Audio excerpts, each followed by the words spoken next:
जहाँ लेके आया हूँ वो बहुत अनटच्ड पार्ट है वृंदावन कल्चर का। और मैं आपको लेके आया हूँ गुरुद्वारे टीला साहिब। वृंदावन में काफ़ी लोगों को पता हो, काफ़ी लोगों को ना पता हो। हमारा मेन मोटो यही है कि हम वीडियोस के थ्रू आप लोगों को अनटच्ड और टच्ड जगह जो आप लोग जानते हो या ना भी जानते हो उनके बारे में आपको अवगत कराएं। अब मैं जहाँ आया हूँ गुरुद्वारे साहिब, तो बाबा के जो वचन हैं, उनकी जो लीला है वो आप लोगों को बता सकूं। तो चलिए मैं आपको अंदर पूरा भ्रमण कराता हूँ।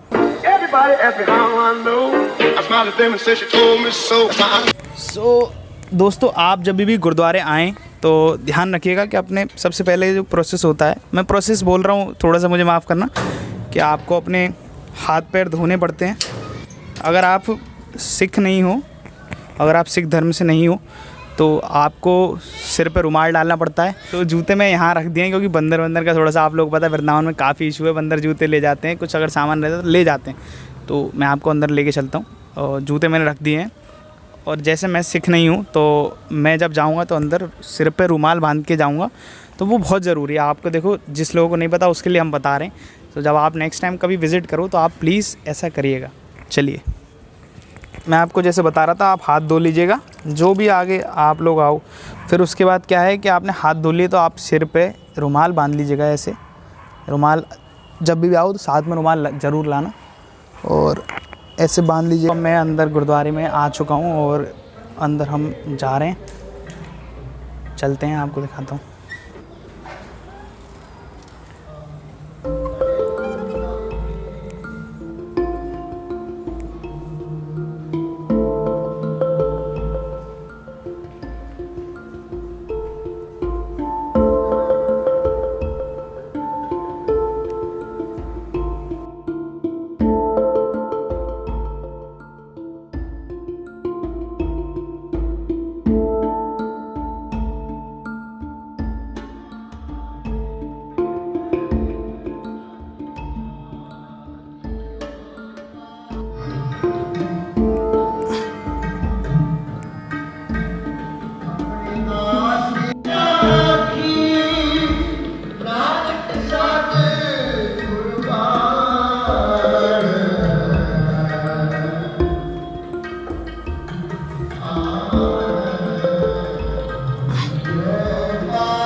तो मैं अभी गुरुद्वारे के परिक्रमा मार्ग में हूँ। मैं आपको दिखा दूँ, देखो कितना अच्छा और कितना सुंदर बनाया हुआ है।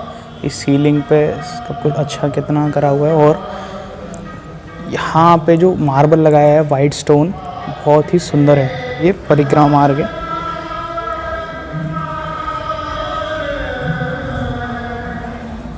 और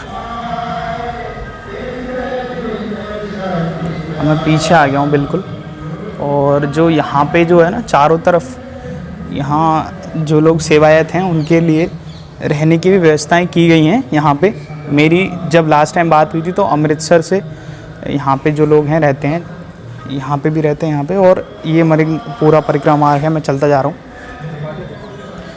तो देखो एक इम्पॉर्टेंट चीज़ दिखाता हूँ आपको। चार तरफ द्वार हैं मंदिर में, एक ये है सामने से, तो मैं आपको अंदर ले चुका हूँ। ये चारों तरफ चार द्वार हैं और पवित्र स्तंभ तो यहाँ है ही। मैं जो आपको बता दिया पहले वीडियो में, आपने देख लिया होगा पार्ट में। और ये जो है मेन द्वार है जहाँ से मैं अंदर दर्शन करने गया था। तो देखो ऐसा कुछ स्ट्रक्चर है, मैं आपको पीछे से भी दिखा दूँगा। वैसे देख रहे हो आप कितनी अच्छी एनग्रेविंग की गई है, पूरा कितना सुंदर है। बहुत ही अच्छी तरीके से एनग्रेव किया गया है वाइट स्टोन पे सब कुछ, और बहुत ही सुंदर देखने में है। देखिए यहाँ से मैं आपको पूरा दिखा देता हूँ। ऐसा कुछ दिखता है गुरुद्वारा।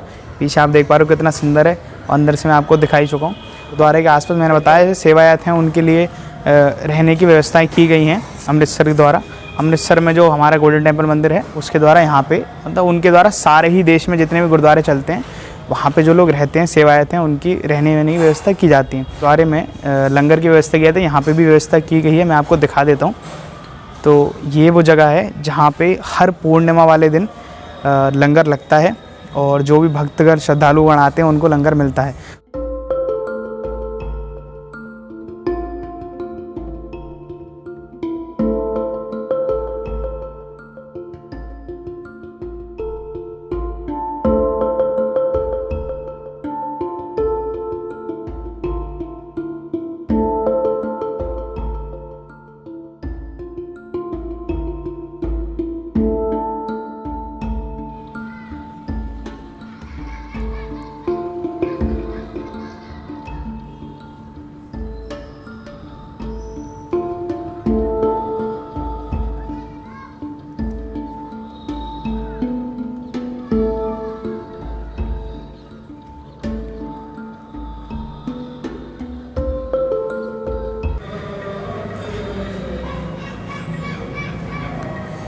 तो देखिए दर्शकों, यहाँ पे गुरुद्वारे के इतिहास के बारे में, कब निर्माण हुआ था, किसने बनवाया, वो सब दिया हुआ है। आप चाहो तो स्क्रीन मेरी पॉज कर लीजिएगा, पढ़ लीजिएगा, और मैं आपकी और बात करा देता हूँ यहाँ के जो सेवायत हैं, जिससे आपको और इतिहास थोड़ा सा क्लियर हो जाए।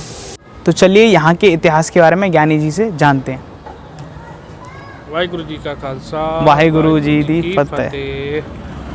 जी प्यारे दोस्तों, यहाँ का जो इतिहास है वो सिख धर्म में बहुत बड़ा महत्वपूर्ण स्थान रखता है।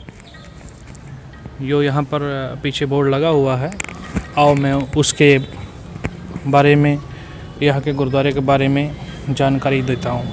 ये जो स्थान है गुरु नानक देव जी और गुरु गोबिंद सिंह जी के जीवन के जो पड़ाव किए उन्होंने यात्रा की पूरे हिंदुस्तान की, उसमें से एक महत्वपूर्ण स्थान है। यहाँ पर गुरु नानक देव जी अपनी पहली जर्नी के दौरान यहाँ पर 1513 ईस्वी में आए थे, और उस समय श्री कृष्ण भगवान जी की जन्माष्टमी थी, और उन्होंने इस बहुत सारे बड़े इकट्ठ में, बहुत सारी संख्या में जो लोग आए थे, उनको परमेश्वर का जो उनको ऊपर से जो आदेश होता था, जो गुरबाणी उनको ऊपर से जो आदेश उस अकाल पुरुष से, भगवान से कह सकते, जो आता था, उन्होंने वो देना चाहा कि हम लोगों को उस परमात्मा की सच्ची भक्ति से जुड़ना चाहिए और उस भगवान के बताए मार्ग पर चल के अपने जीवन को अच्छा बनाना चाहिए। तो गुरु नानक देव महाराज यहाँ पर आए और रुके। यहाँ पर बहुत ऊंचा मिट्टी का टीला था और इसीलिए इसका नाम गुरुद्वारा गुरु नानक टीला पड़ा है। और उसके बाद में इस स्थान की और महत्ता बढ़ जाती है। यहाँ पर 10वें गुरु गोबिंद सिंह महाराज जी 18 जून 1707 ईस्वी में उनके आशीर्वाद से मुग़ल बादशाह बहादुर शाह की जीत हुई थी, जो आगरे के रहने वाले थे। उन्होंने गुरु जी को निमंत्रण देना था कि आप आगरा आइए। तो गुरु गोबिंद सिंह महाराज जी बहादुर शाह जी के निमंत्रण पर दिल्ली से आगरा के लिए चले और दिल्ली के बाद में इस स्थान पर उन्होंने अपने पवित्र चरण डाले और वो यहाँ पर आकर रुके। उन्होंने यहाँ पर संगत को उपदेश दिया और उस भगवान से जुड़ने के लिए प्रेरित किया। गुरु गोबिंद सिंह महाराज जी ने भी उनको, जो श्रद्धालु थे, उनको उस भगवान की सच्ची बंदगी से जुड़ने के लिए बोला। और यहाँ पर पंजाबी यूनिवर्सिटी पटियाला से जो हमें हिस्ट्रिकल तथ्य मिले हैं, तो उसमें ये है कि गुरु गोबिंद सिंह महाराज जी के दरबार में 52 कवि रहते थे। उन्हीं में से एक कवि थे सेनापति, जिन्होंने अपनी पुस्तक गुरु शोभा में 1711 ईस्वी में, गुरु गोबिंद सिंह जी यहाँ 1707 में आए थे और उनके दरबारी कवि ने 1711 में अपनी पुस्तक में इसका वर्णन किया। मथुरा देख प्रभु जब आए, पुन वृंदावन आए सुधाए, देख कुंज गली सब ठौरा, देख छाम अधिक एक ओरा, आप आन बैठे तहाँ और मिष्ठान मंगाए, राख दिए मैदान में वंचर पुंचर खाए, आपस में लर मलकित और खुनसाए, कौतक तिनके अनक भी देख प्रभु घिसाए, अनक भांत लीला करी, वृंदावन में आए गौन किए प्रभु ने, तब चले आगरे ताए। गुरु गोबिंद सिंह महाराज जी जो थे मथुरा होते हुए वृंदावन पहुँचे, क्योंकि सिख धर्म ऐसी मानता है कि गुरु गोबिंद सिंह जी से लेकर गुरु नानक देव जी तक जो आत्मा थी वो एक ही थी, लेकिन उसने एक ही आत्मा ने 10 अवतार धारण किए, 10 गुरुओं के रूप में आए। तो गुरु गोबिंद सिंह जी महाराज इस स्थान पर, जहाँ पर गुरु नानक देव जी अपने साथी भाई मर्दाना जी के साथ आए और यहाँ पर भी उन्होंने गुरबाणी का उच्चारण किया, जो गुरु ग्रंथ साहिब जी महाराज में दर्ज है। और उसके बाद में गुरु गोबिंद सिंह जी के बारे में उनके दरबारी कवि ने जो लिखा है मैं आपको बता चुका हूँ, उससे इस स्थान की और शोभा बढ़ गई। तो यह स्थान एक टिल्ले नुमा था और टिल्ले के ऊपर एक कमरा बना हुआ था, जहाँ पर गुरु साहब जी की कुछ निशानियाँ रखी गई थी। और उसके बाद में काफ़ी सालों बाद यहाँ पर संगत जो मथुरा की थी, उन्होंने उस कमरे को एक अच्छा रूप दिया। उसके बाद में फिर यहाँ पर जो कार सेवा करवाई गई और ये सुंदर गुरुद्वारा आपको दिखाई पड़ रहा है, ये बनवाया गया, इसका निर्माण किया गया। और वर्तमान में इस गुरुद्वारे की देखरेख श्रोमणी गुरुद्वारा प्रबंधक कमेटी श्री दरबार साहिब अमृतसर की तरफ से की जाती है। ऐसा कह सकते हैं कि स्वर्ण मंदिर गोल्डन टेम्पल की तरफ से यहाँ पर सारी देखरेख की जाती है। सारा स्टाफ उन्हीं के द्वारा यहाँ भेजा जाता है और आने जाने वाली जितनी भी संगत यहाँ गुरुद्वारे में रुकती है उनके लिए लंगर और रहने की व्यवस्था की गई है। और पार्किंग आप देख चुके हैं कितनी अच्छी बड़ी बनी हुई है। यहाँ पर श्रद्धालुगण आके अपनी पार्किंग वगैरह करते हैं, जो सेवाएं हैं वो प्राप्त करते हैं, जो आनंद है वो लेते हैं। क्योंकि 12 से 4 तक मंदिर जब बंद हो जाते हैं तो सभी श्रद्धालु यहाँ पर आना पसंद करते हैं। और एक यह बहुत सुंदर स्थान है और मैं आप लोगों से यही निवेदन करना चाहता हूँ कि आप जब भी वृंदावन मथुरा में आएँ तो बिहारी जी के मंदिर के पास नज़दीक हमारा एक मुख्य चौराहा है जिसको हम विद्यापीठ चौराहा बोलते हैं। उस चौराहे से सिर्फ 500 मीटर की दूरी पर यह गुरुद्वारा है और पानी की टंकी इसके साथ बड़ी टंकी है, सामने ऊपर दिखाई दे रही है। लोग पानी की टंकी बोल देते हैं और उस टंकी के पास में ही ये बहुत सुंदर गुरुद्वारा सुशोभित है। यहाँ पर हमारे पास ऑल ओवर इंडिया से भक्त लोग आते हैं और रुकते हैं।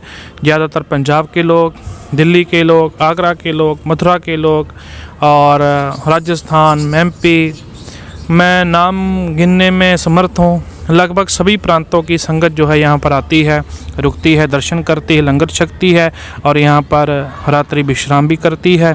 बहुत सारे श्रद्धालु बसों के द्वारा आते हैं, वो अपनी यहाँ पर बसें पार्किंग कर देते हैं, यहीं पर रुकते हैं और यहाँ पर रुकने के बाद में पूरा दिन वो वृंदावन की जो चरण नज लेते हैं, परिक्रमा लगाते हैं, दर्शन करते हैं, फिर रात को रुकते हैं, सुबह फिर अपनी यात्रा के लिए निकल जाते हैं।